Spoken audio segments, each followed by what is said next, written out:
Welcome back into another edition of Prime Sports World. And on today's episode of the Prime, we're going to give you our preview for WrestleMania 41, where it hits us tomorrow night in the Death Star in sunny Las Vegas, Nevada. I'm, of course, your host, David On Point Huffman. That right there, you can't see him right now, but that is Nutty Batutsky, my good friend from back home. Ignore his current title, but yeah, he is Nutty Batutsky. Yeah.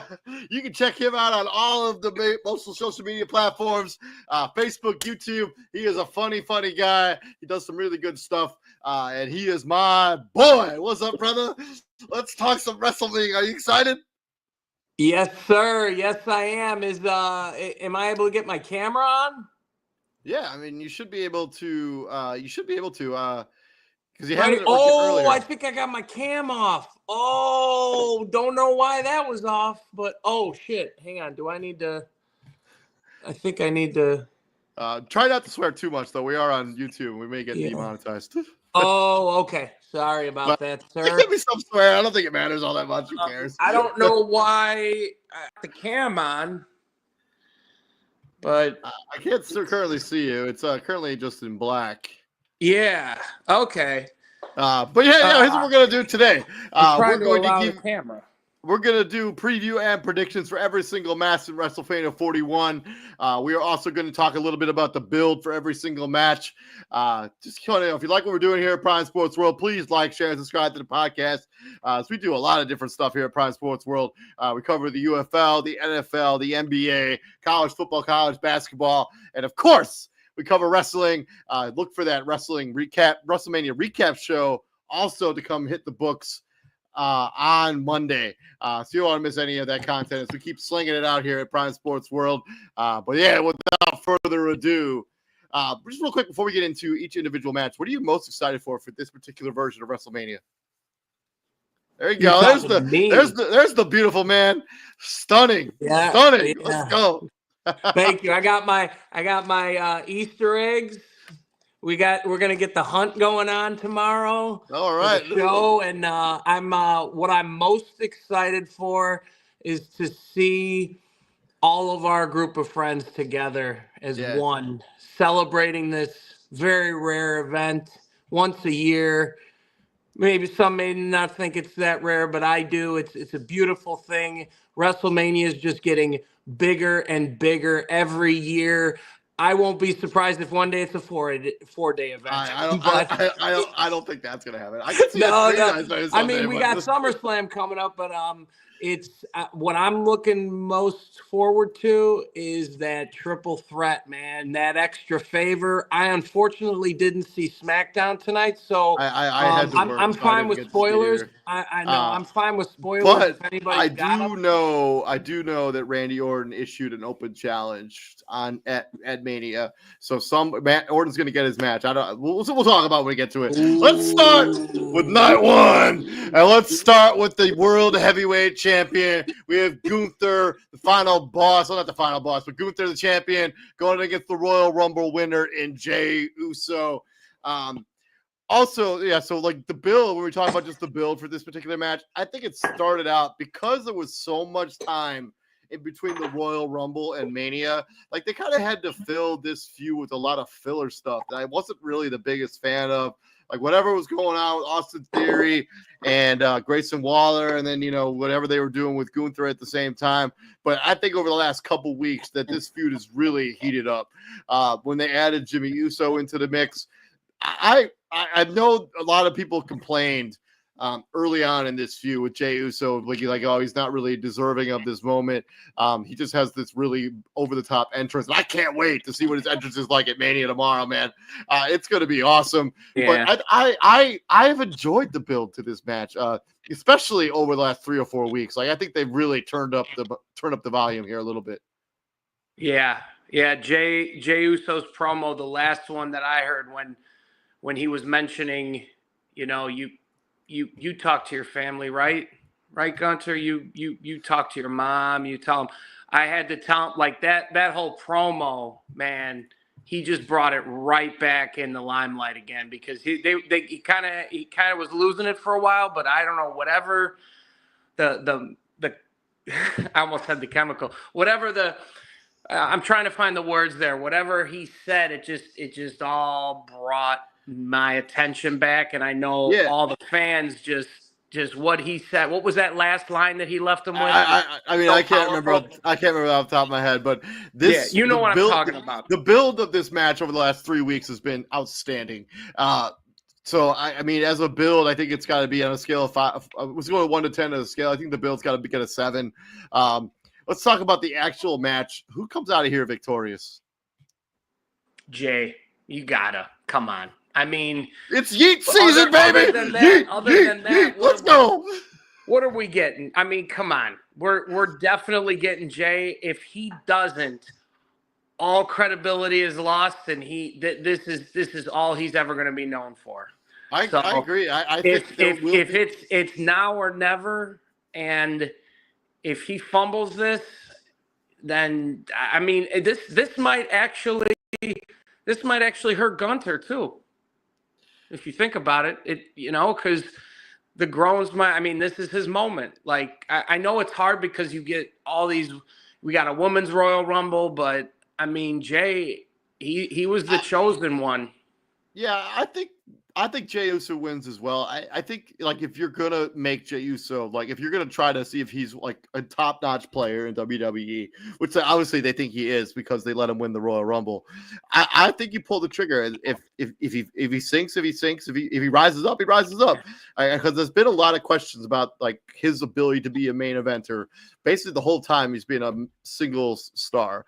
But I think you put the title on. I think you give him a shot. I don't think Gunther losing this match is going to hurt him much. Like, I think they can find a way to make it so Gunther loses, but they still protect him. I bet Jimmy Uso is somehow involved in the finish of this match.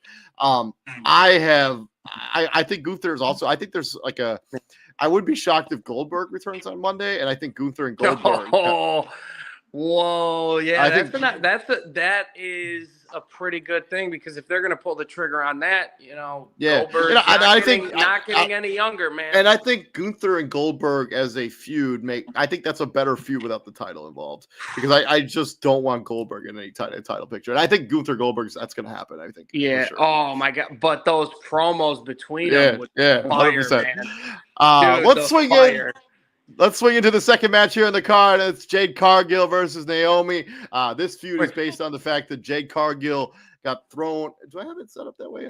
Can I just mention one more thing about Jey Uso? Yeah, go for it, man. I think Jey Uso thrives when there's emotional investment. Like, he's got his heat, he's got his vibe with the crowd, but when he really taps into his true emotions, he's unstoppable, man, on the mic. He just digs deep into another level that most wrestlers can never get to. And it's kind of like Seth Rollins, Seth Rollins has his whoa, and he goes on his little soliloquies and all that. But when he really has passion and hatred in his heart for, like, so let's say Punk, like, when those wrestlers tap into that reality, they skyrocket to legendary status. And Jey Uso reached that night after, or the episode after his brother got absolutely eviscerated by Gunther. Yeah. So yeah. I think that's where Jay needs to always be, and when he leave that goofy stuff to the mid card stuff, but now that he's on this level, maintaining that passion, that drive that he felt for his brother, that's where he thrives, man. I think that's where, I think you're spot on, dude. I think that's good analysis right there. Moving on to the next match of the card, we got Jade Cargill. Yeah, I just need to say that one. Jade Cargill going up against Naomi. Obviously, this feud is coming out of the Elimination Chamber, where it was revealed that Naomi was the one that attacked Jade Cargill and threw her on the car and took her out of that tag team with Bianca Belair. What do you thought about this feud as we get into the build? I loved heel Naomi. I think her character has been super dynamic since she's done this heel turn, and I've loved this build. Yeah, is this because I don't have cable and I don't really keep up. I only kind of watch the post stuff of SmackDown. Is this a SmackDown thing or more Raw? This is a SmackDown feud. Oh, okay, that's Naomi why I'm not really up to date with it, but I know about the Elimination Chamber and their so after the Elimination Chamber, basically they haven't really been in the ring yet together. They did like video promos that aired in back-to-back weeks. They're like the mic work and the promo work has been awesome in this feud. You can feel like there is a real sense of animosity between these two as we gone into this match. The build has been an 8 in my opinion. I've loved the way and I love the way heel Naomi has been portrayed on TV since the big reveal at Elimination Chamber. So Bianca Belair obviously broke away from that. How did she get disconnected from that? She got pulled in. So she won the chamber, right? And so she got pulled into the title picture in Raw, and so it's like she's been detached from this situation, at least for right now. Okay. We'll get into more because the main issue was between Jade and Naomi. We'll get to it. Or do you think we're getting after 100%. Mania? We're going to get a little more details about Bianca's involvement. I think so, yeah. But when it comes to this match, we talk about winner. I think Naomi has to win this match. One of the things that I know, Jade Cargill, they want to make her into a huge star. But one of the things that really grinds my gears when any wrestling promotion does this, they have somebody go heel and they have like this big heel moment, and then they just lose immediately after that. We saw this with Shinsuke Nakamura. I'm sure there are other examples. That breaks my heart when you say that, man. But I mean, when he did that after he won the Rumble and then he lost at Mania, and then he did like the low blow on AJ Styles, and that never went anywhere. I hate when you have a heel turn. That was the biggest moment in his life, and they really fumbled that one. And I hate when they do a heel turn and have that person lose immediately. Naomi has to win this match, and that may be a controversial opinion, but I think Naomi wins. So it's hard for me because Naomi was the one who attacked her and put her out, right? So is Naomi's the heel, right? Correct. And Jade is face, I guess. For sure. I'm not sure. I guess in this particular instance, I think she's a heel, but I think she'll be better as she's a face. Okay, so Naomi's full blown heel. There is no questions about whether or not she attacked her. 100%, yes. And okay, all right, yeah. I'm sorry. I'm not the best person to give any advice on this, but I've been watching Jade since she was in AEW. And I know it's a whole different ball game now, and I know she's improved, but I really wish I watched more of SmackDown. I don't know why they don't transfer to Netflix, but that's a different discussion. Because USA Network wants they want. Yeah. So I don't really have much of an opinion, but I mean, regardless, even if Jade was evil, I mean, I've never really been a big Naomi fan. She's kind of limited. I feel like she's reached her full potential. Man, I'm telling you, I think this heel thing she's doing right now is going to propel her to like a United States, title reign. It's been awesome. I saw a little bit of her heel, but do you think this was the sauce that she needed for her career? Yeah, probably because since she came back, she's just been kind of meh up until this point. She feels more relevant now than she has ever. I know. Yeah. And so, did she get rid of the whole glow thing? No, I think they're gonna. We'll see. I think they're gonna tweak her entrance. I think it's gonna be cool. Moving on from there, let's talk about United States Championship. We got LA Knight, going up against Jacob Fuck 2. This has been so, like, these two guys are stupid over. Like, I don't know. Like, this is in my opinion. I think there are a couple matches that are hard to predict, but this might be the hardest match to predict of all of the matches on the entire card, because I don't think either of these guys should lose. Oh man, is this also SmackDown? Correct. So I know. Yeah. I love LA Knight, as we all know. How are the promos? How's this? So has there been any attacks? What's the biggest thing I need to know about this rivalry right now? I mean, they kind of just like Jacob Fatu won, and he won I think he won a triple threat or a fatal 4-way match to be inserted into this match, which made sense. And he had that feud with Braun Strowman coming out before Elimination Chamber. I think they had that match at Elimination Chamber, actually, now to think about it. And then they went into this feud, and yeah, they've been kind of just fighting each other. Like they had a huge brawl on last week that ended up with LA Knight kind of standing tall. I don't know what happened tonight because I haven't been able to watch it, and I haven't seen a recap of it yet. But these are just two guys that the company is really high on going head to head in a match. And I mean, the build it's been okay. I mean, I think the star power of these two guys has kind of been carrying it, because I think the build's just been kind of all right. I think when you talk about it, it's probably been a 5 out of 10, if that. But the popularity of these, really a 5 out of 10 is it for sure. Are they what's why? Well, can you because they haven't had that much direct contact together. I mean, they've been in. I think they had a tag team match 2 weeks ago where they were both in it, but neither of them really decided to finish because they've kind of kept them separate at this point up until this. I obviously I don't know what they did tonight, but I think the build, like, everybody knew this match was coming, and like I think they've just kind of let it slow burn all the way up to this point, and it's just been okay. I think the match will be fantastic. Like, it'll be a killer match.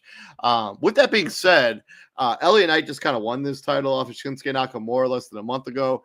I don't think he's going to lose his title, and I think this is one of the rare events this weekend where the champion will be walking out with their title in this match. I'm taking LA Knight. I think Solo Sikoa is actually going to get involved and cost Jacob Fatu the title.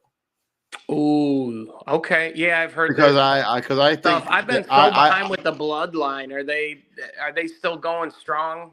No, they're a mess. But they are. Like the Bloodpoint 2.0 is just kind of in bad shape right now. Because is it because Roman's not involved? No. It's solely because Solo Sikoa is the quote unquote leader of this group, but he can't win a match to save his life. And Jacob Fatu has been decimating people and like really being the leader. And Solo Sikoa kind of treats him still like an underling. What the leader of that group is Jacob Fatu, and I think it's only a matter of time. I think that feud is brewing, and I can't wait for that match. So how's Fatu on the mic? He's okay. Yeah, he's all right. You think he's improving? Is there a chance, or do you think he's always going to stay the same? No, I think he'll get better. He's still pretty young. He's not as good as LA Knight, which is probably why they've kept him fairly separate when it comes to if they were standing in the ring together, you think LA Knight would destroy him on the mic? Yeah, I don't think it'd be close. So, but I heard that Jacob Fatu always gives it 100% every time, and his hits and his strikes, everything about his work is real, and you really believe this guy in everything he does, right? Yeah. I mean, he's it. So, moving on from there. Wait, he was an actual criminal, right? Or was that? No, I think that was just an angle. I don't think he was an actual. Okay. I don't know. I could be wrong, but I don't think that's actually the case. Oh, okay. All right.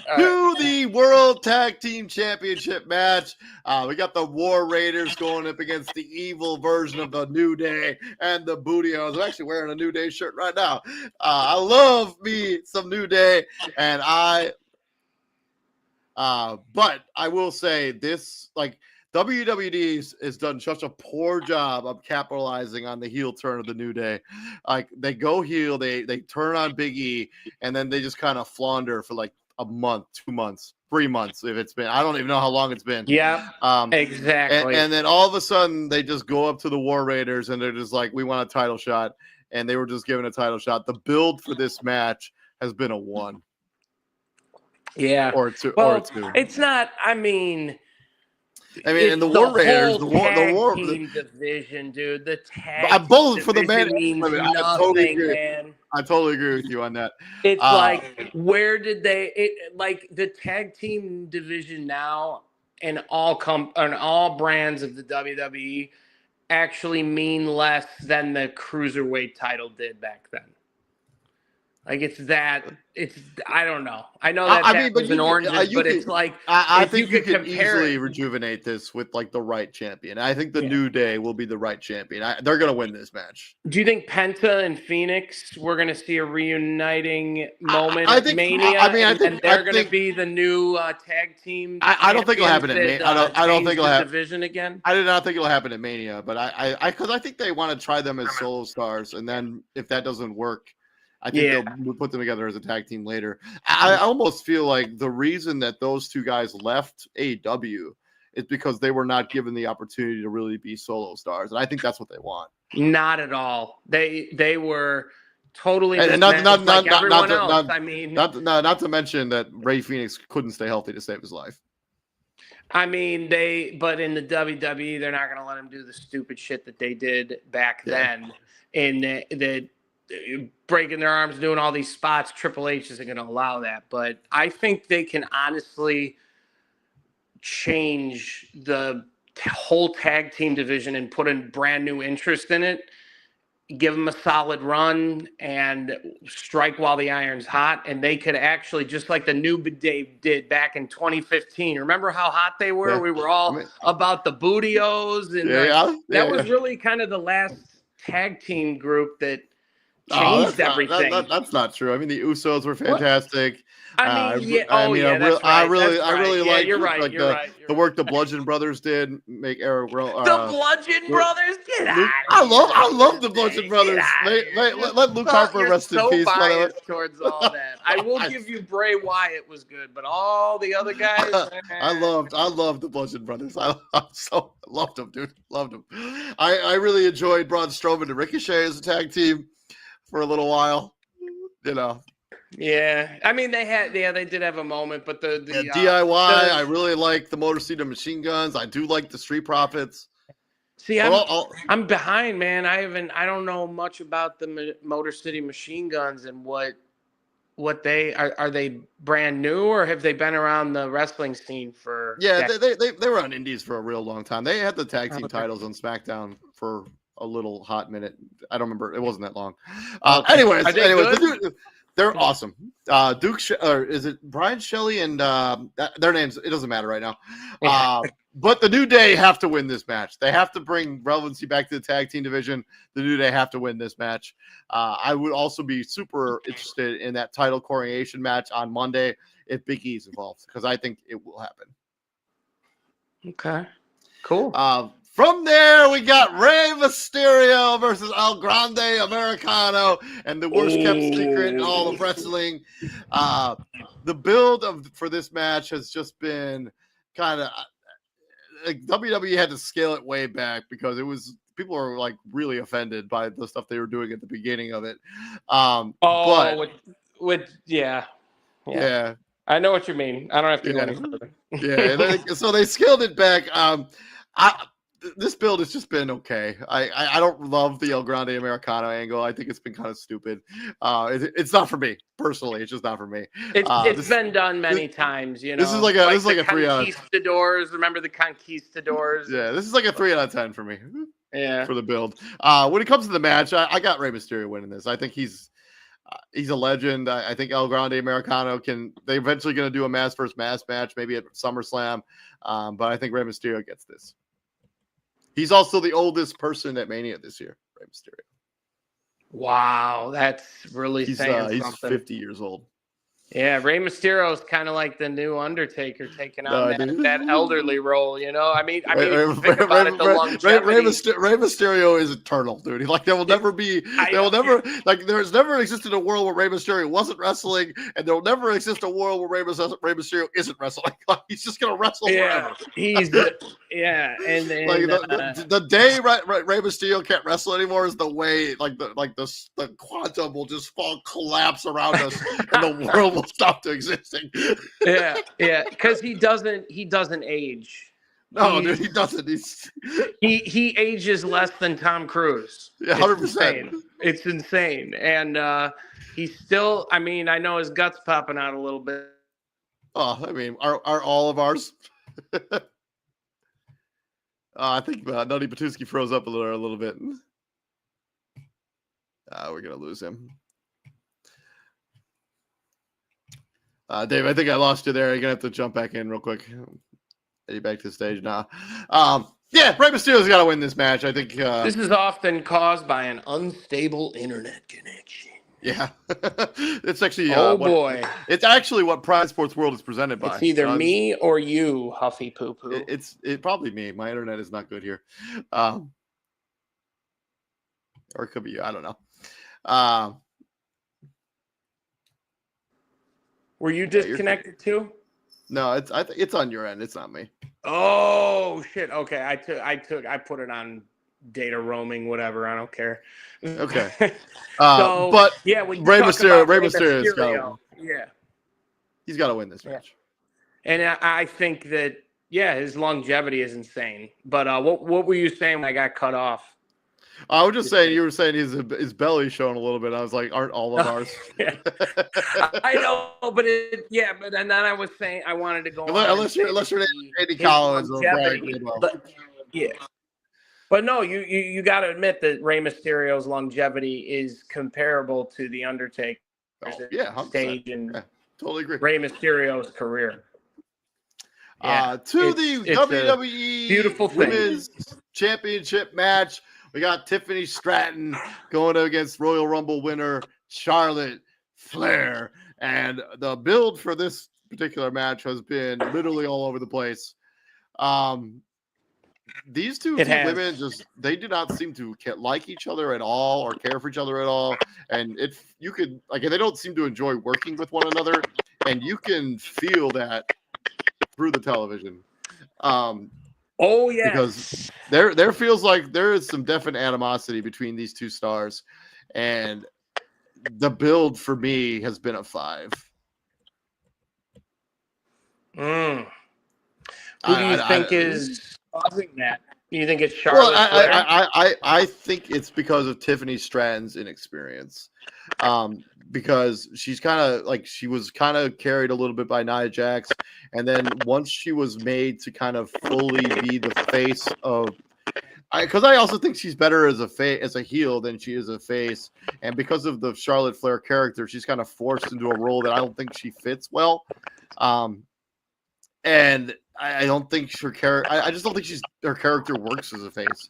I think she's better as a heel, as I'm Tiffany Stratton. I'm the second coming of the greatest thing ever. And I don't think her being like a humble babyface is really a good role for her. And she looks uncomfortable in this feud. So yeah. I once again, it's on SmackDown, so it's hard for me. I've seen some clips of it, but I have heard that the crowd is really not taking to Charlotte Flair like they used to. And I heard that it's just like plastic surgery comments, and that she doesn't look the same, and she's trying to alter her image, and she's really letting the crowd affect her with the booing, not like in the past. And it seems like she's not able to handle the new judgment of her from her fans. Well, I also think there's a little bit of people are just tired of Charlotte Flair. Or is it just cool to hate her? Why are they tired? Oh yeah, I think that's the case. She's amazing. She's one of the greatest of all time. And I think she's become. So what changed so quick? I think she's become like John Cena, where she's really good in the ring and really good on the mic, and everybody just kind of hates on her because she's always in the title picture. And the reason that she's always in the title picture, so she's that hater phase of her career, like John Cena 100%. was, where no matter what John Cena did, he was just like no mercy, booed all the time. John Cena sucks, and now it's kind of so that's where Charlotte's at. You think in her career, 100%. When it comes to the match, she does, it's no matter what she does, she could throw roses and do donations to cancer research and they do the Make-A-Wish and they'll still boo her, is what you're saying. Yes, without a doubt. When it comes to the match, like my prediction is at least it was when I first started planning out this match, because I always thought that this was going to be like a trilogy, right? Like I figured they would Charlotte Flair would win here, and then they would have another match down the ride, maybe at like WrestleMania Backlash or something, and Tiffany Stratton would win there, and then they'd have a big blow-off match at SummerSlam, and Tiffany Stratton would get the final victory and kind of be put over. But the way that this is all worked out, I think if we see Tiffany Stratton win this match, it'll be the only one between the two of these two women. But I will still take Charlotte Flair to win the match. I think that they want to build. I'm just want to go. I'm going to go Charlotte Flair to win. Oh, you broke up for a minute. I'm telling you, that's on your end. I'm pretty sure. Yeah, no, you just blanked out for a second. But yeah, so who do you think? I'm taking Charlotte Flair, but I don't feel great about it. And I was arguing earlier, like I think that the WWE wants this to be a trilogy between these two women, but I think if Tiffany Stratton wins here at Mania, this will be their only match. Okay. And do you think this all stems because it just wasn't the year for Charlotte to win the Rumble? Do you think that's when it all went to No, I do not. I just think that I just don't think these two women work as a pairing. Like I just don't think they work I just don't think the chemistry's there. Would they just say two blondes or what? Yeah, maybe it was. I don't know. I don't know. I think it's their personality. Something about it. It's not clicking with me, and it doesn't seem to be clicking with most fans. Okay. Yeah, that's what I heard. The promos were really rough. Yeah, 100%. You just felt it. Okay. Yeah, I'm not much to say except I've always been a Charlotte fan, and no matter what, I'm still going to respect her regardless of these mean comments about her plastic surgery and stuff. It's like, just leave her the fuck alone. Let her be who she's going to be. Excuse my language. Moving on to the main event of night one, CM Punk versus Seth Rollins versus Roman Reigns. So this build has started it started at the at Survivor Series last year when CM Punk joined Roman Reigns on his team in the Bloodline team after Seth Rollins turned him down, and then it got turned up to 1,000 when at the Rumble when all three of them kind of got eliminated together, and Seth Rollins went nuts we basically went bananas after he got eliminated. And then at the Elimination Chamber, it got turned up again. And then at that match where they had the cage match, where Roman Reigns comes out of nowhere and pulls Seth Rollins out of the cage. Yeah. And then the build from there with all the Paul Heyman stuff has been awesome. And in my opinion, this has been a 9. I love 9. What is gonna make you give it a 10, dude? What does WWE have to do to make you give it a 10? I'm giving it a 9 because there's always. I don't want to give anything a 10. It's got to be. It's got to be always. Does Ric Flair have to come out and kiss Punk on the lips? Woo! Like, what do we got to do? What do we got to do? I don't want to ever give a 10 for anything because I think there's always something that can be improved. But this is as good as it gets. Like 9. I love all three guys, and they got their chemistry. The Paul Heyman stuff. This has been killer. Go on, Tony. It is killer, just like this guy over there. Oh, hey, Tony boy. We got a little bit of storm going on, so he's in cuddle mode. But, man, this feud is as hot as it's going to get. Like the Bloodline last year, man. It was It is just all cylinders. Punk is top notch. Best moments of his career are in this feud. Seth Rollins has a legitimate gripe with CM Punk. It's real. It's not fake. He's honing in on that hatred towards Punk and all the history with Roman. It is the trifecta, the triple threat, just the perfect love triangle. It's gone wrong. You know, let's talk about the winner. Who do you got winning this triple threat match? Oh, I have not even thought about. I just keep day to day wondering what the favor was, and now Heyman owes him a favor, or Heyman owes Seth a favor. Yeah. I'm gonna go. Man, it's got to be Punk. It's got to be Punk. Does it? But there's gonna be. It's a triple threat match.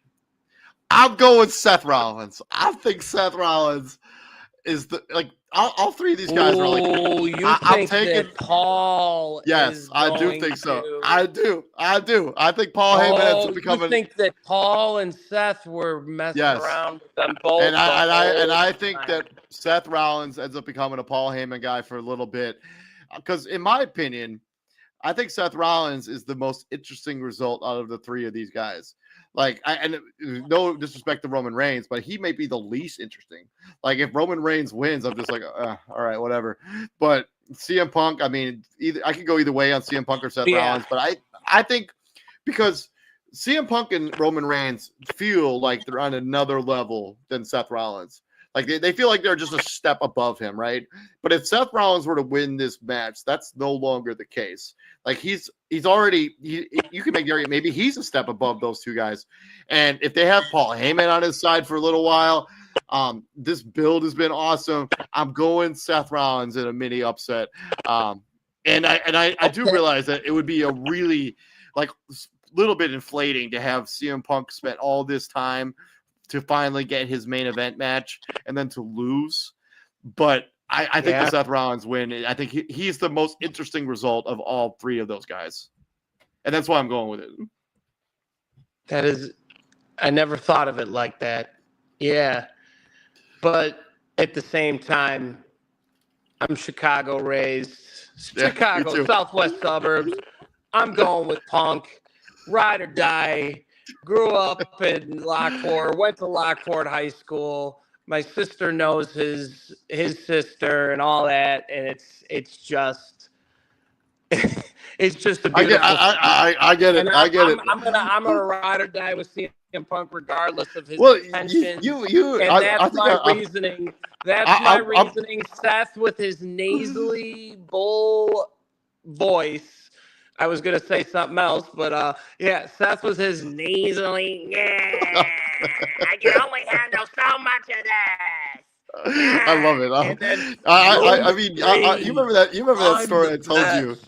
I am the tribal chief. And then you have Punk who talks completely normal and legitimizes all of it and reasoning for everything that he says. Everything that he says matters. And he can back up with historical facts and his wit and charisma is off the charts. I could listen to that man talk for 2 hours, no problem. To himself. This is the match I'm most excited for. I'm so excited to get to watch it with all the boys from back home. Like, it's gonna be. It may take Roman Reigns over 10 minutes to get to the ring. Have you saw how long the ramp is? Is it true? Was it fake? Was it like an AI thing? It looked like the stage was raised 50 feet this year. No, that was something AI. But I shared the video into the rest. Oh, you're not in that group anymore. I'll have to show it to you. So it's not like a 50 feet where it's like an elevator. I will send you the video. I'll send you the video. Okay. Also, is it higher? Is it taller than the average stage? I'll have to send it. I have that little borrowing. I have no idea. Also, in Living Color, it's going to play CM Punk's entrance live, or his song. Who? In Living Color is the band that sings CM Punk's song. Oh, I'm thinking of the TV show. No, not I know the TV nothing show. about That would be quite a different experience, let me tell you. Yeah. So is In Living Color what band? That's not Cult of Personality, right? Yes, yeah, they're the one that they're gonna. The band name that. Oh, okay. Because that's Yeah. all I know. I am not smart or educated on music, Stop but it. I. Let's switch into night number 2. Let's talk about the women's tag team championship matches. Liv Morgan and Raquel Rodriguez, the women of the Judgment Day, have these titles going up against Bayley and Lyra Valkyria. And the build for this match has been a 1 or a 2 at best. This is another SmackDown, right? I mean, it's not. It's kind of both. I'm pretty sure they're on. Lyra and Bayley are both on Monday Night Raw. My problem with this feud.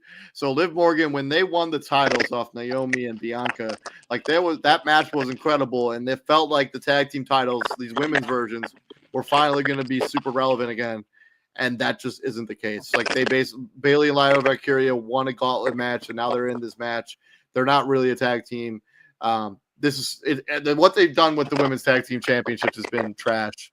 I am not happy with it. I can't imagine anyone else is. Lyra Valkyria has the Intercontinental title, and she's not defending that title in the Showcase of the Immortals, a title they just debuted 2 months ago. It's terrible. I think the Judgment Day women will win this match, and I think Bayley turns on Lyra Valkyria, and they have a feud for that Intercontinental title moving into whatever they do after WrestleMania. This I hate this match. Is this your go pee pee and poo poo match? Yes, it is. Is there take a break? Get yourself. Okay. I mean, this is it's the first match of the card, so this might be the one where I go get my food that I'm going to eat for the night. Yeah. I hate it, dude. I hate this match. I hate the concept behind it.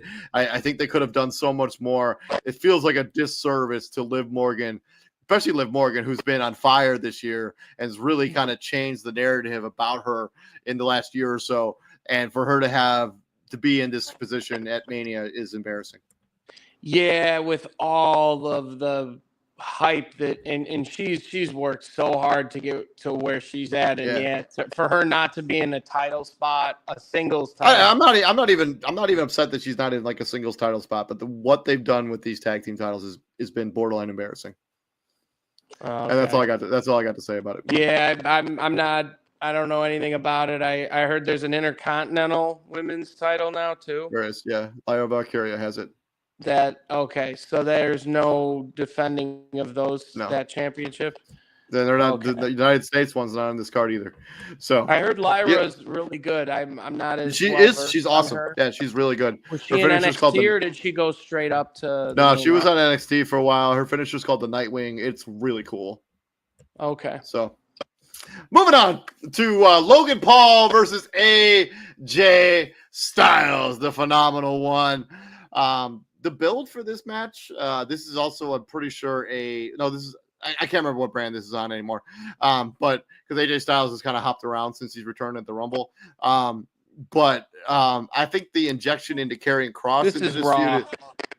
Yeah. So the injection into Karrion Kross into this feud has been really refreshing. Karrion Kross has done some really dynamic character work since he's returned from his release a couple of years ago. I'm really excited to see what they do with him post Mania. But with that being said, I know a lot of people are conflicted about Logan Paul just as he continued to be in the WWE, but the fact of the matter is the dude is stupid talented and really good in the ring. So he's going to continue to get these opportunities because he earned it. But I don't want to live in a world where he beats AJ Styles. When it comes to the build, I'm going to go a 5 out of 10. Why? Is it because of his social It's media AJ freaking Styles, dude. It's freaking AJ Styles, dude. AJ Styles shouldn't be losing to Logan Paul, but he's going to. With that being said, the guy who was in a graveyard match, or what was it? Yeah, great. That was a great match. It was a great match. It was fantastic. It was a great match in a backyard warehouse. Oh my God. With that being said, I'm still taking AJ Styles to win this match. That's what my heart wants. My head thinks Logan Paul is going to win. And I also think that Karrion Kross is going to be involved. I think Karrion Kross is going to cost AJ Styles the match. I think they continue that feud post-Mania. But I'm going to take AJ Styles to win the match. Go AJ Styles, the phenomenal one. Sorry, man. Logan Paul's going to win. AJ's putting him over. This is part of AJ's retirement plan to just make other younger wrestlers look good. AJ said this is going to be his last match. He's retiring after this. No, he's not. No, he's not. Stop it. He said he wants to wrestle until he turns. He said he wants to wrestle until he's 45. This is his silent hurrah speech mentally to everyone. This is He's already 47. So I guess talking out of my rear end right now. No, I'm just trying to get a rise out of you. It's going to be Logan Paul. AJ has a hard on for him and trying to put him over. AJ feels that he deserves it, so AJ's going to give it his best. But in the long run, just that young strength is going to overpower AJ, and he's gonna slip up on the ropes. No, I think if Logan Paul wins. If Logan Paul wins this match, it's gonna be directly connected to Karrion Kross. Like I imagine, like they have that prime wagon. I bet they have that prime wagon, and like they'll open up the prime wagon, and inside of it's gonna be Karrion Kross. So you think we're gonna get? You think we're gonna get that false finish? How many false finishes could we get at a lot? Come on, man. Probably really? Like that's such a cop out. I want to see one decent match where there's no. And if you're gonna get an interruption, do it in the women's tag team match. These matches are really we could get a really solid legendary match chaos between Logan Paul and AJ Styles. We could. If we get, we're gonna get Karrion Kross, but it's like, come on, man. Like Logan Paul and AJ Styles, it's like they're kind of two of the same people as far as athletically. Maybe not verbally, but geez, man. When you think of AJ Styles when he was Paul, when he was Logan Paul's age, can you imagine if AJ Styles and Logan Paul were the same age? Man, it would be nuts, dude. AJ, you can make the argument AJ Styles changed the industry as much, if not more, than anyone in the industry. Moving on from there, let's talk about the Sin City Street Fight against Damian Priest and Drew McIntyre. And this is a match I am very, very excited for because these two guys have had beef for a real long time, going all the way back to Sin City Street Fight. Going all the way back to Mania last year, where Damian Priest cashed in his Money in the Bank on Drew McIntyre after he was showboating in front of CM Punk in that match against Seth Rollins. And then they had that fallout at the Royal Rumble. I know there's been some other stuff between the two of them, and the build up to that point, in the Elimination Chamber and what they've done over the last month it's been nuts. This is a SmackDown feud, so I'm sure you haven't had a lot of chance to watch it. Mm-hmm. This has been a 7 out of 10. I've been completely out of touch with this feud, but I already know these guys, and I've seen enough of their work in the past and other feuds with people. This is a great matchup. This should be a banger. This should be a straight banger. Has build-up been good? It's been awesome. It's been incredible. There were a couple weeks where Drew McIntyre was wearing an eye patch because he kept saying that he got glass in his eye from something that Damian Priest did. The build has been awesome. It's a 7 out of 10. When it comes to the actual match itself, because it's a Sin City Street Fight, it kind of protects whoever does win or whoever loses. But I think of the two guys, no disrespect to Damian Priest, Drew McIntyre has the highest upside of these two guys. And I will take I'll take Drew McIntyre to win. Okay. I've always said that Drew McIntyre is the most studly, rugged, manly man you will ever see just a man's man. And if I was gay, he would be my first He is just, I have such a man crush on this dude. And I'm a married man. I love my wife, but I'm telling you, dude, if I had to choose a You ain't wrong. You ain't wrong. I love McIntyre. His charisma is off the charts, and I can't believe that he broke free of the shackles that he was in under the Vince McMahon regime, because he is thriving almost to the level of Punk, if not more, because that feud with him and Punk was feud of the year. And you know what's crazy? Man, you know what's crazy? Like, Drew McIntyre is at that level, right? And he's lost a lot this year. Yeah, like he's lost a lot of matches, but yeah, Drew McIntyre is awesome. Yeah, I think him now. You know, after that, he's still kind of strong from that feud with Punk, man. And I know, he hasn't had but that's kind of his story, and that's who he is. He always thrives better when he's in the struggle, and when he's on top and he's arrogant and he's just, I'm all this and I'm all that. I mean, it's the Seth Rollins effect, where it's Seth isn't as good when he's gloating, as opposed to him having a real gripe, and just like all the others, Drew thrives when he's got real emotion, and I believe him in his feelings towards Damian. So let's talk about. I've been kind of out. I've gone in and out, but who started this issue between them? I think it stems from this particular where feud. does it stem? Well, it starts from the Rumble, because Damian Priest threw Drew McIntyre out of the Rumble. Or is it the other way around? No, Damian Priest for sure threw Drew McIntyre out of the Rumble. The other way around. No, Damian Priest threw Drew McIntyre out of the Rumble. Okay.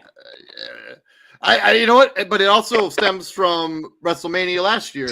Like, you know, Damian Priest cashed in on Drew McIntyre at WrestleMania, so it really started then, and they never really had their matches after that. So this has kind of been a feud that's been bubbling under the surface for like a year now, and we finally get the culmination of that entire thing.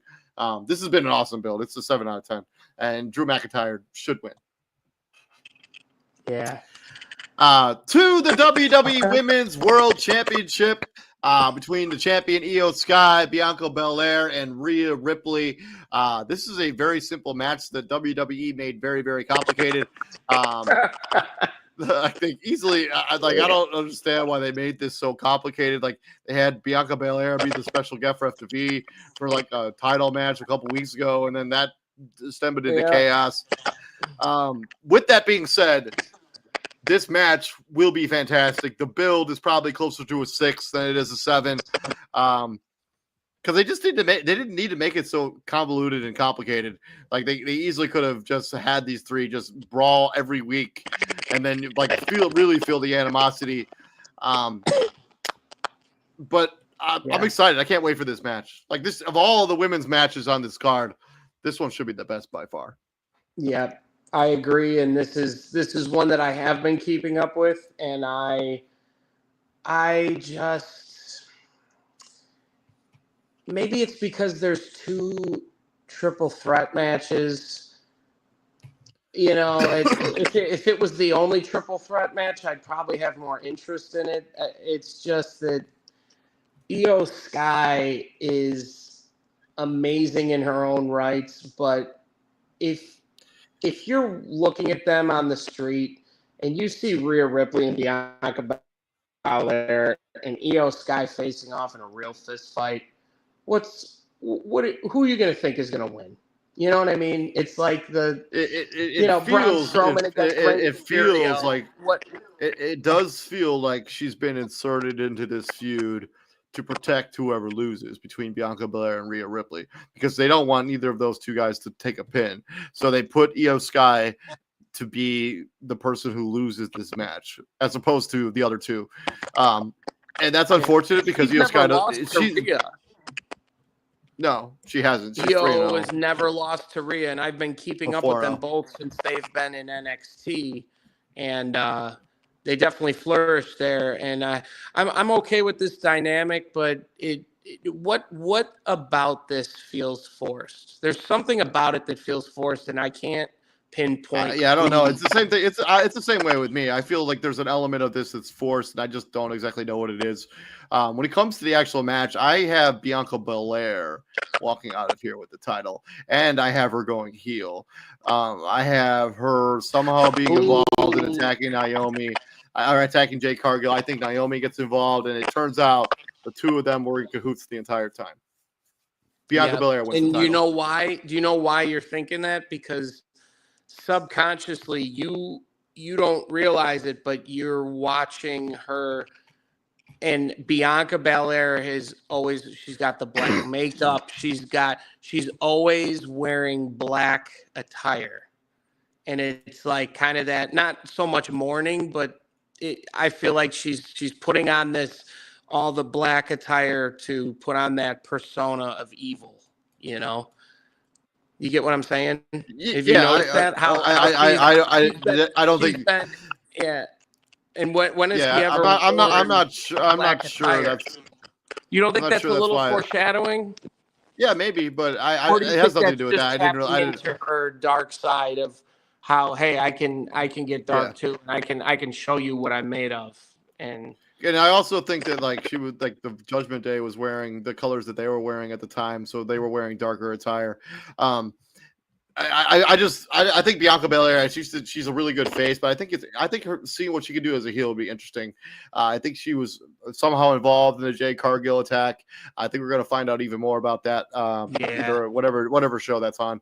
Backlash. Yeah, we're going to get that at Backlash.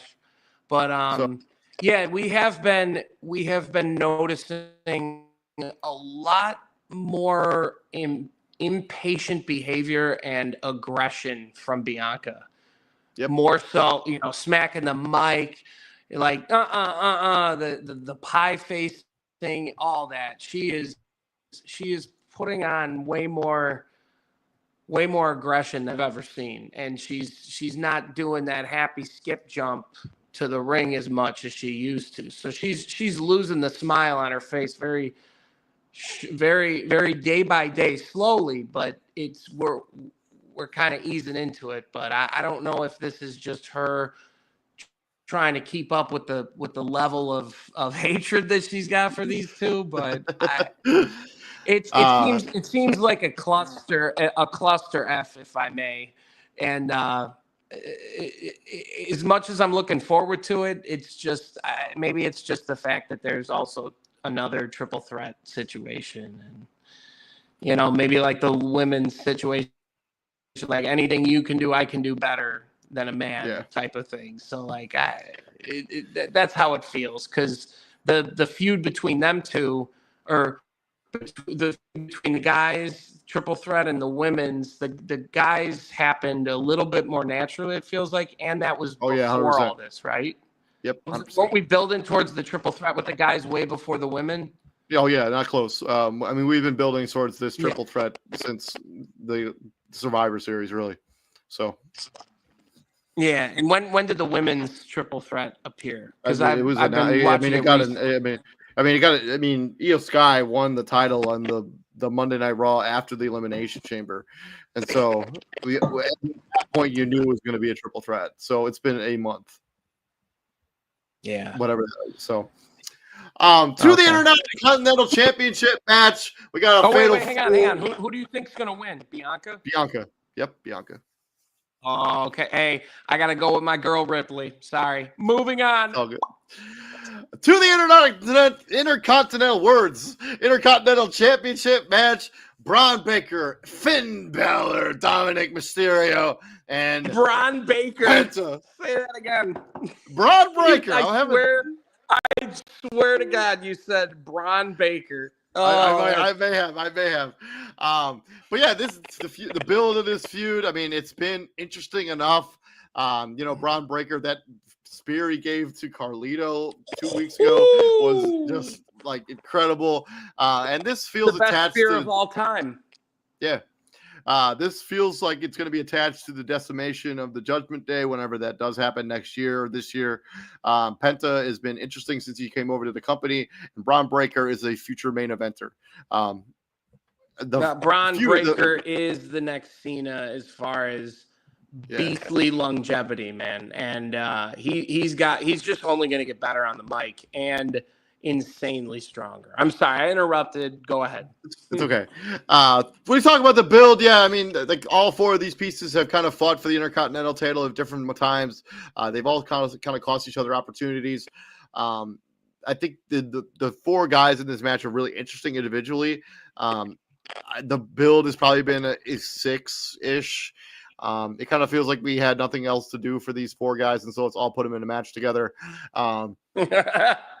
With that being said, I'm very excited for what this match will be because I have Dominic Mysterio winning the title. Ooh, why? Why? Not only do I have Dominic Mysterio winning the title, I have him pinning Finn Balor to do it. And this will be the final. Wait, you have what? Finn Balor to... I have Dominic Mysterio pinning Finn Balor to win the title, and this will be the crescendo of the Judgment Day as they completely collapse around this decision. And Dominic Mysterio does not need to keep this title long. Yeah. And what is Carlito doing? He's eating apples and playing Nintendo. What else did you want him to do? Do you think they're gonna collapse and Carlito's just gonna continue Judgment Day with like Raquel, and then it'll be and that's I think that they are. I think there'll be a new. I think there's gonna be a new man. Like Finn Balor will get eliminated. Like he'll get removed from this group. Finn Balor will go face. He'll get his old entrance back and his old music, and he'll go back to the old Finn Balor. Okay. And I think there'll be a new member of the Judgment Day that comes in. I don't know who it is because they've been teasing that for a couple weeks now. Well, what if they just break it up and then we get? I don't think that's Judgment Day. No, the Judgment Day will break up and then they'll reunite at WrestleMania 50. No, they won't. I don't think so. They will. Maybe 50, 10 years from now, maybe. Okay, so you got Dominic Mysterio. As much as I love Penta, sorry, bro, you're just kind of like an afterthought. Or he's there for the spots. I know he's there for those crazy spots. And then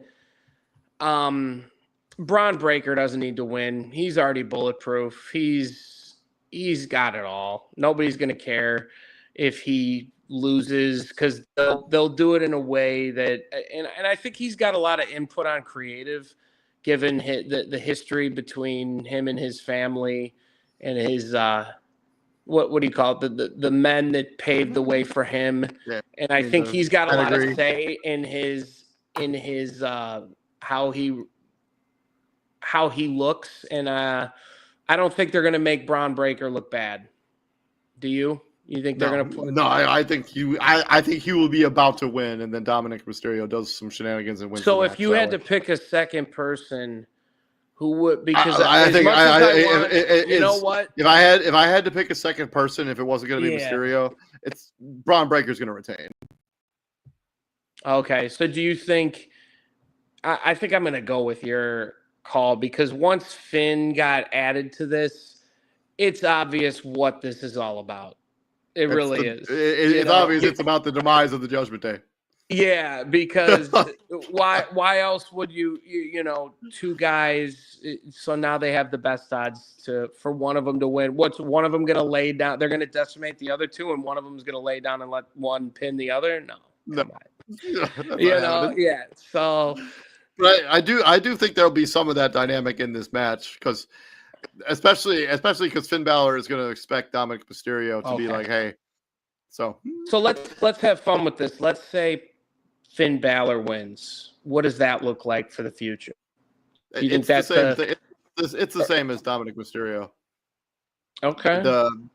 I think I like that outcome. Well, I love Finn Balor, but I think I like the Finn Balor winning this match outcome way less than the Mysterio one. Finn Balor doesn't need this title. Okay. So I don't know. I do too. I think a lot of the fans are clamoring for for his original theme song to come back. Oh man, I hate what they've done to his music. It makes me so mad. I know. Yeah. I'm friends with the guys who wrote Cody Rhodes' song, right? And like I kept like hearing. Really? Yeah, I know them pretty well. Oh. They're from Fort Wayne. Like they performed. Like they also like when we were in Chicago. Remember when we went to Revolution in Chicago? They performed Cody Rhodes' song when we saw them in Chicago, too. The American Nightmare. Yeah. They did his theme song that he's had since AEW. Yep. Whoa, they're the set. They do Finn Balor's too.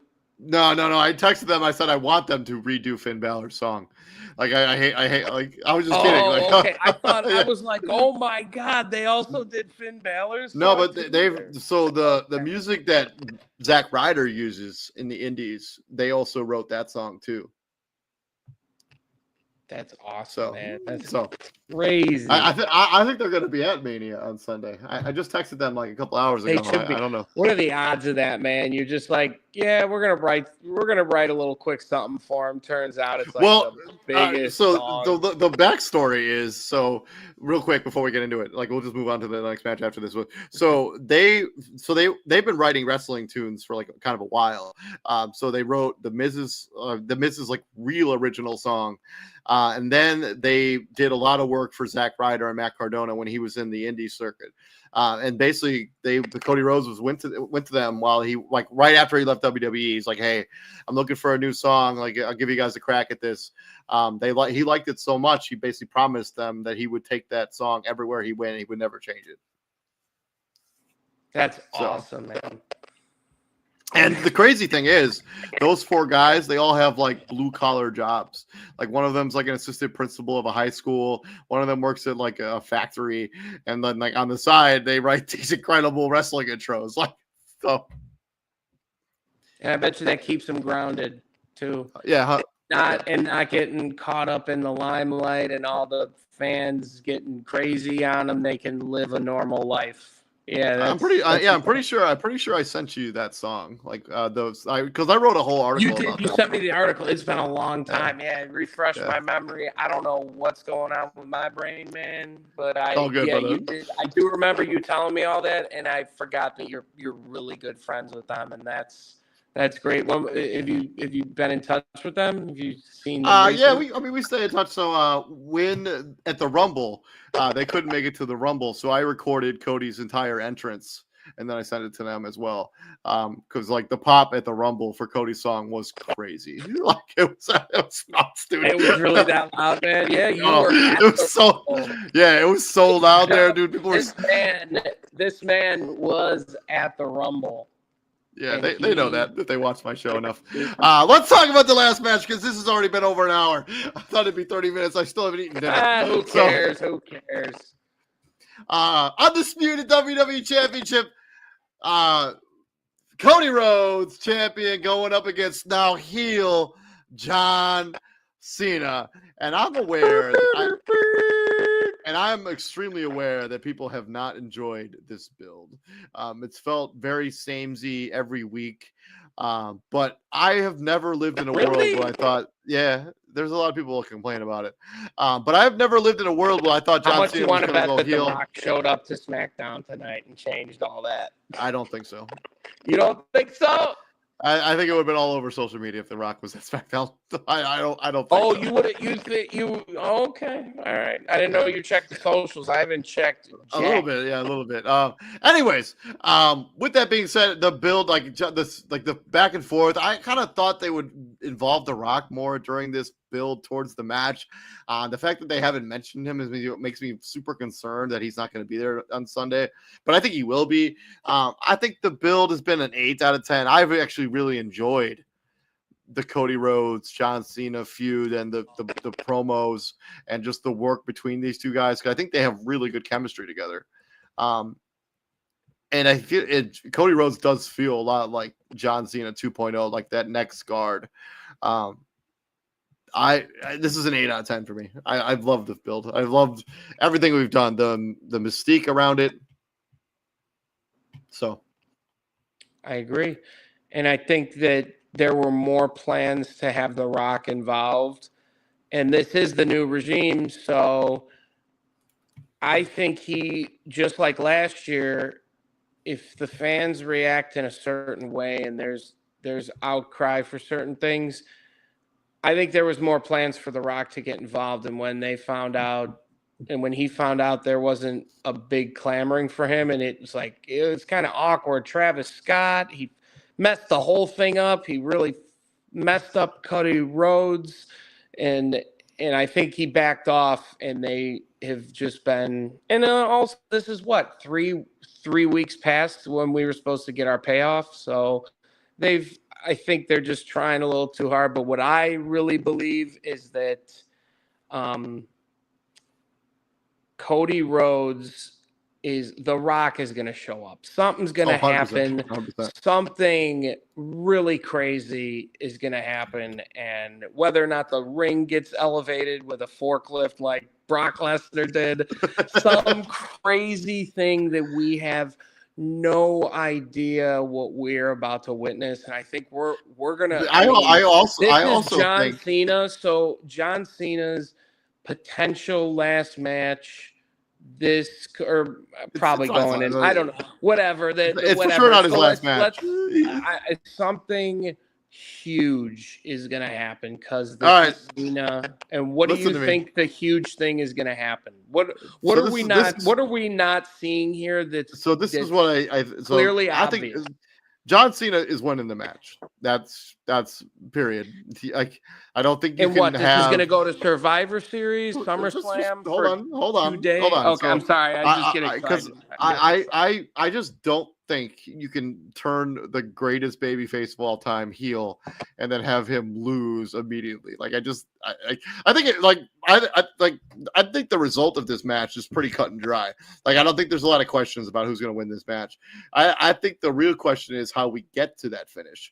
And I think when you were talking about earlier matches that don't necessarily have shenanigans, I think this will be a match where we see no shenanigans. I think John Cena just beats Cody Rhodes. This is going to be like a 30-minute This is going to be like a straight 30-minute banger match where they fight for 30 minutes and John Cena just wins.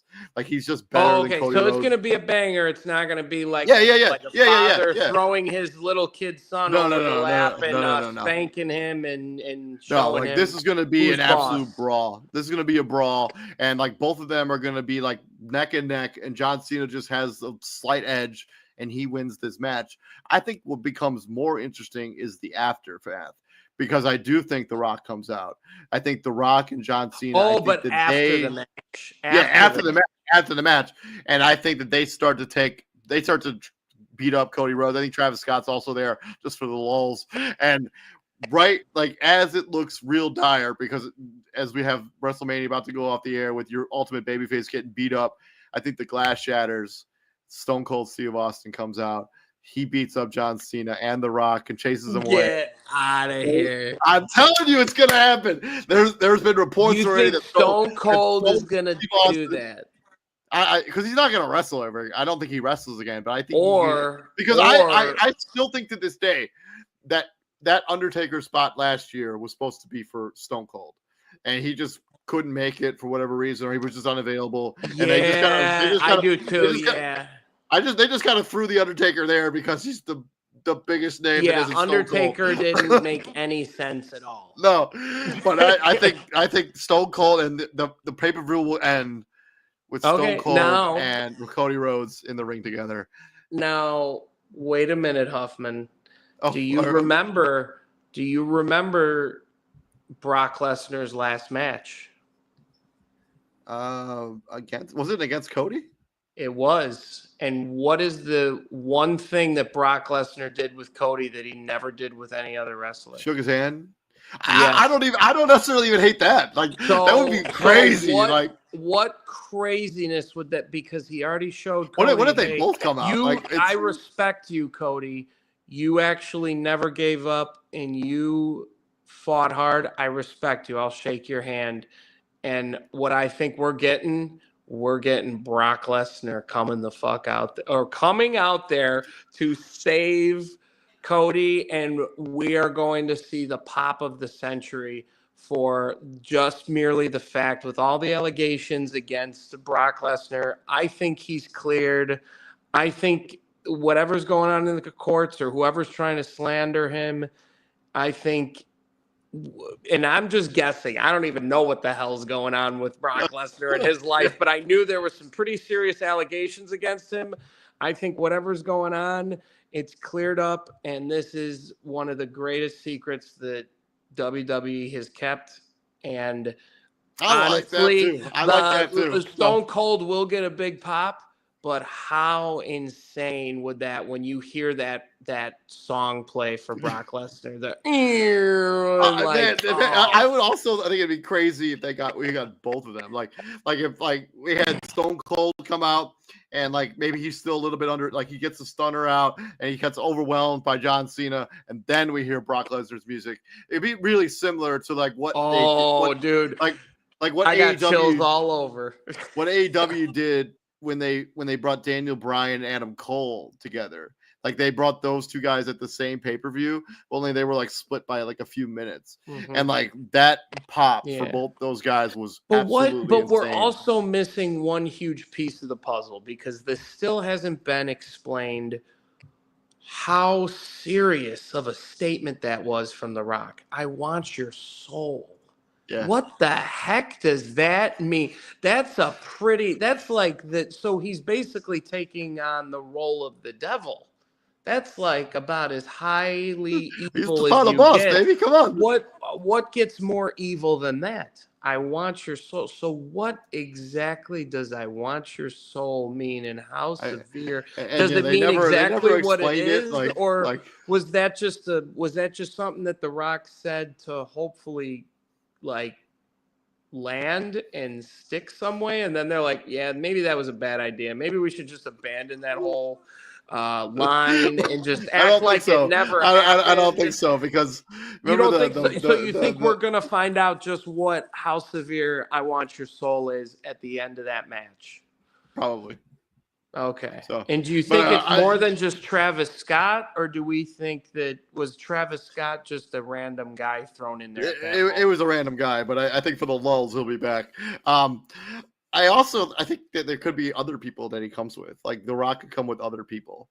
He could also be I don't know. I think there are a million ways that WWE. Do you think he's going to have the bloodline there? I mean, the bloodline 2.0. Because there are a lot of rumors in the mill that the WWE has signed some other Samoan people, some other members of that family, and so he could. Oh my God, a bloodline 3.0. So what could happen is John Cena could win the match, and The Rock could come out with this bloodline 3.0 and destroy both of them. And he's like, "You were never the one I wanted. You were just." And then those two can have a feud that goes into SummerSlam, if that's going to be the plan.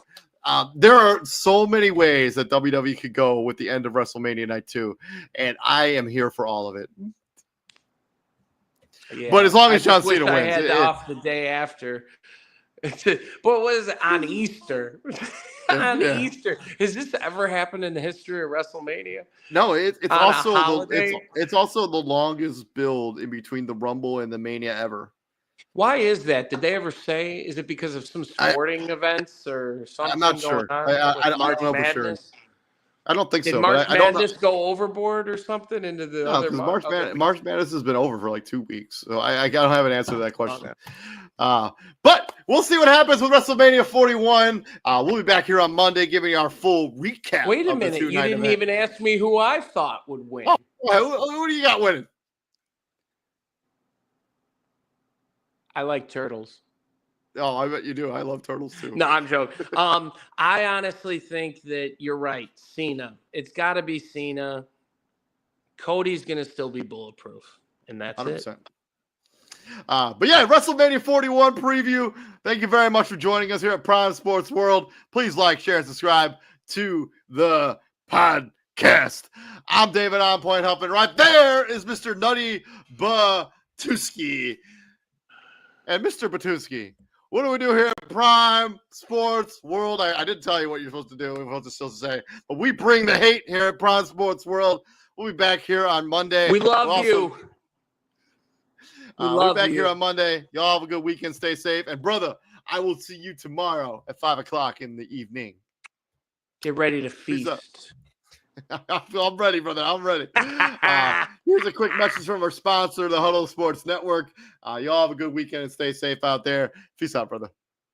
Peace out. Welcome to the Huddle Sports Network, where we're breaking boundaries and redefining podcasting. Broadcasting live on 6 different platforms, we're bringing you the latest in sports like never before. Imagine tuning into real-time discussions, expert analyses, and fan interactions all at your fingertips. Each platform offers a unique experience, whether you're on YouTube, Facebook, or Twitch. We're not just sharing stories, we're creating a community of passionate sports enthusiasts. Join us as we dive deep into the evolution of podcasting, where every episode is a chance to engage, debate, and celebrate the world of sports. This is where your voice matters and the game never stops. Welcome to the Huddle Sports Network, where we're breaking boundaries and redefining podcasting. Broadcasting live on 6 different platforms, we're bringing you the latest in sports like never before, where sports passion meets podcasting brilliance. I'm Mike, the Bear fan, and alongside Bill, the Packer fan, and our buddy Ken Catalone, we're bringing you an incredible lineup of 38 diverse podcasters. Each one brings their unique flavor to the table, covering everything from game analysis to behind-the-scenes stories. Imagine diving deep into the minds of experts who live and breathe football, sharing insights that you won't find anywhere else.